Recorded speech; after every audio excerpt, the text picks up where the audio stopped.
अस्सलाम वालेकुम स्टूडेंट्स। उम्मीद करता हूँ आप सब खैरियत से होंगे। आज का जो हमारा टॉपिक है वो हमारे पास है कंडीशंस ऑफ एक्विलिब्रियम। अब एक्विलिब्रियम पहले डिस्कस कर चुके हैं, यानी कि ऐसी स्टेट जिसमें कोई भी ऑब्जेक्ट क्या करता है, रेस्ट पर होता है, उसे हम बोलते हैं एक्विलिब्रियम। अब कंडीशन ऑफ एक्विलिब्रियम क्या है, यानी कि एक ऑब्जेक्ट अगर रेस्ट पर है या एक्विलिब्रियम में है तो उसके लिए क्या क्या कंडीशन होना ज़रूरी है। तो हमारे पास दो तरह की कंडीशन होती हैं, दो टाइप्स हैं हमारे पास। एक हमारे पास फर्स्ट कंडीशन ऑफ एक्विलिब्रियम है, एक हमारे पास सेकंड कंडीशन ऑफ एक्विलिब्रियम है। तो आज हम डिस्कस करेंगे फर्स्ट कंडीशन ऑफ एक्विलिब्रियम। अब फर्स्ट कंडीशन ऑफ एक्विलिब्रियम में आने से पहले हमें पता होना चाहिए according to the Newton cycle of motion F is equal to क्या, एम ए, यानी कि ये रिलेशन है फोर्स, मैस और एक्सेलरेशन के दरमियान। यानी किसी ऑब्जेक्ट पर फोर्स लगाते हैं तो उसमें एक्सेलरेशन क्या होता है, प्रोड्यूस होता है। अब बात कर लेते हैं ट्रांसलेशनल या लीनियर मोशन की। अगर कोई ऑब्जेक्ट क्या करता है, बिल्कुल सीधी लाइन में मूव करता है, मतलब उसकी वेलोसिटी चेंज नहीं हो रही होती। अगर उसकी वेलोसिटी में चेंज नहीं आ रहा तो मतलब क्या, उसका एक्सेलरेशन ज़ीरो हो गया।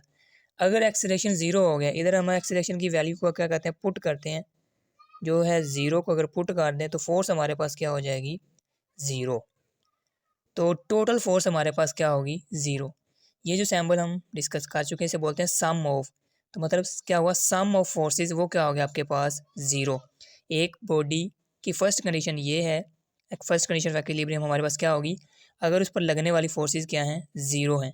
तो डिफाइन की तरफ आते हैं। अब body is said to be in translation equilibrium, यानी कि अगर एक बॉडी है हमारे पास वो ट्रांसलेशन एक्विलिब्रियम में होगी ओनली इफ़ कंडीशन हमारे पास क्या है, वेक्टर सम। ये हम बात कर चुके हैं सम की, vector sum of all external forces, जितनी भी उस पर ब्रूनिंग फोर्सेस लग रही हैं, acting on it is equal to the zero.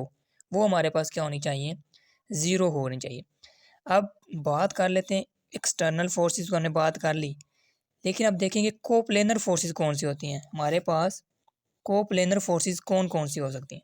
को का मतलब होता है टूगेदर, यानी कि एक साथ, और प्लेनर का मतलब होता है lying on the same plane.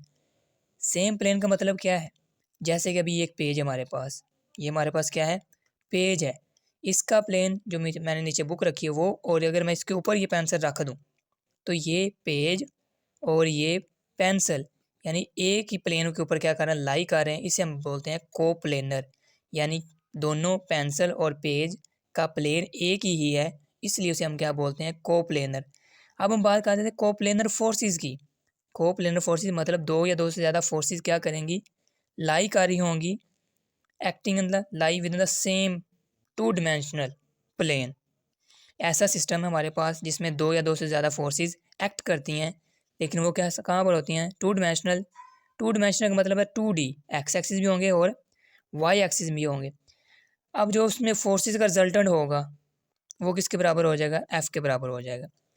अब जो वो फोर्स है उसके दो कंपोनेंट बात करते हैं, एक एक्स एक्सिस के लॉन्ग होगा, यानी कि उसकी डायरेक्शन एक्स एक्सिस के लॉन्ग होगी, और दूसरा हमारे पास वाई एक्सिस के लॉन्ग होगा।